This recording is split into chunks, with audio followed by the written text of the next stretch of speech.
আসসালামু আলাইকুম ওয়া রাহমাতুল্লাহি ওয়া বারাকাতুহু। ওয়া আলাইকুম আসসালাম। আচ্ছা, আজকে আরো একটা আমাদের জুমা সম্পর্কে জানার বিষয় আছে।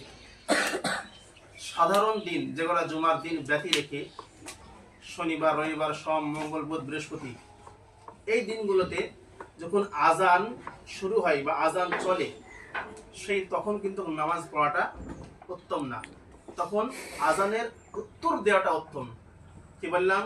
ওই দিনগুলোতে আজান চলাকালীন নামাজ পড়া উত্তম না, আজানের উত্তর দেওয়াটা উত্তম।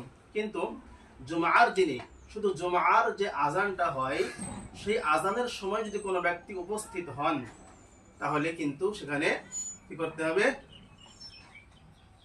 জুমার আজান চলাকালীন আমরা অনেকে দাঁড়িয়ে থাকি যে জুমার আজানটা শেষ হবে তারপরে আমরা সুন্নাত আদায় করবো, কিন্তু না, ক্ষেত্রে আজান চলাকালীন জুমার যে মসজিদে উপস্থিত হব সেখানে আমাদেরকে সুন্নাত আদায় করতে হবে।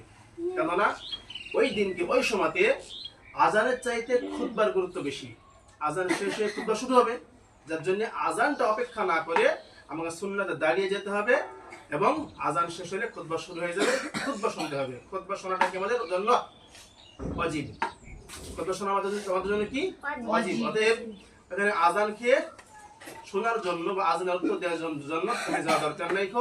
ওখানে আমরা আজানটা না শুনে সুন্নাত পড়ে নেব, তারপরে আমরা খুতবা শুনবো। এটা হচ্ছে আমাদের একটা আদব, যেটা আমরা জানি না, তো ইনশাআল্লাহ এটা আমরা আমল করবো। আসসালামু আলাইকুম ওয়া রাহমাতুল্লাহি ওয়া বারাকাতুহু।